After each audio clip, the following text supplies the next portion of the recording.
Today, we're diving into a powerful story from 1969 that asks a really timeless question. Can survival strip away prejudice? We're going to break down the K and explore why its lessons about what it truly means to see someone are maybe more urgent now than they've ever been. I mean, just imagine that for a second. That's the gripping scenario at the very heart of Theodore Taylor's classic novel, The K. It's a story all about courage, growth, and ultimately, learning to see people for who they really are. So let's set the scene. The whole story kicks off in the Caribbean during World War II, and right away this setting plunges our main character headfirst into a crisis. Now, the timing here is absolutely crucial. The story itself is set in 1942, so World War II isn't some far-off conflict, it's right there, with German U-boats in the Caribbean.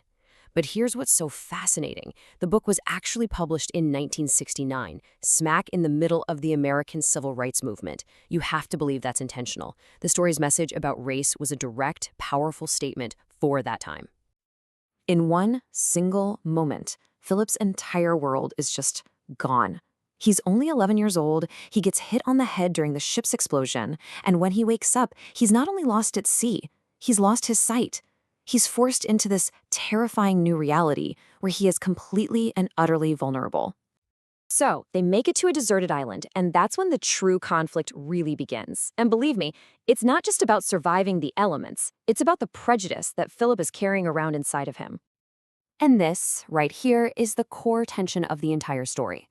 On one hand, you have Philip, who has been influenced by his mother to see Timothy as somehow less than him, simply because of his race. But then you have the reality of the situation. Timothy is smart, he's strong, and he is the only reason Philip is still alive. This clash between learned prejudice and actual reality is what drives their whole journey. Ironically, Philip's blindness becomes the very thing that helps him see. It's the catalyst for his transformation. It forces him to rely on Timothy and, eventually, to discover a strength he never, ever knew he had. And Timothy doesn't just coddle him or keep him safe, he empowers him. He absolutely refuses to let Philip feel helpless. He teaches him all these practical skills, basically showing him, hey, your survival depends on you becoming independent and confident. Timothy isn't just a protector, he's a teacher. And this is such a key insight of the novel. Philip's journey isn't about overcoming his blindness in the sense of curing it. It's about adapting to it. He learns to heighten his other senses, to trust his instincts, and he discovers this resilience, this whole new way of perceiving the world that he never would have found if he still had his sight. So this shared struggle, this fight for survival, it becomes the foundation for the story's emotional core, the unlikely and incredibly powerful friendship that grows between these two. Their friendship just goes to show you that real human connection, it's built on shared experience and mutual respect, not on superficial stuff like race or age.